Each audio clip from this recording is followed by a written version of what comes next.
O Papa Francisco se encontrou hoje com o primeiro-ministro da Itália, que vive um período de confinamento há mais de 20 dias. O país adotou medidas restritivas para a diminuição de contágios e, mesmo diante dos desafios na economia, disponibilizou recursos para auxiliar as pessoas que sofrem com as finanças.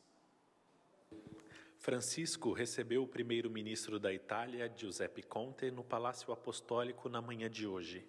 A visita do premier italiano foi anunciada pela sala de imprensa da Santa Sé, que notificou ter se tratado de um encontro privado. Na última semana, Francisco pediu oração pelas autoridades políticas, que neste tempo precisam tomar medidas que nem sempre são compreendidas.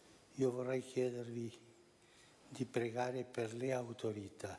A Itália entrou hoje na terceira semana de isolamento social, medida que já tinha sido adotada pela região norte nos primeiros dias de março. O decreto prevê o fechamento de todas as atividades consideradas não essenciais, o que significa que mais de 7.800.000 trabalhadores estão em casa. Algumas ações foram anunciadas para socorrer as pessoas que sofrem com a falta dos salários.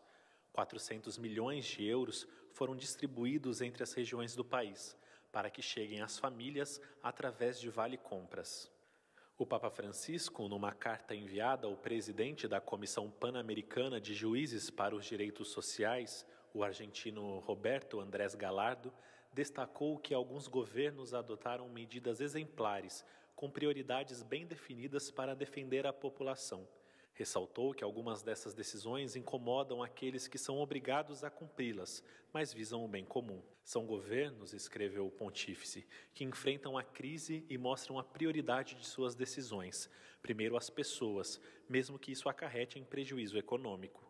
Segundo o Papa, seria triste se o oposto fosse escolhido, o que levaria à morte de muitas pessoas, algo como um genocídio viral. E em meio à crise da pandemia e também à econômica, alguns gestos inspiram. Em Nápoles, por exemplo, algumas pessoas colocaram cestas nas ruas com um bilhete que convida os que podem a deixarem uma doação e aos que precisam a pegarem o alimento.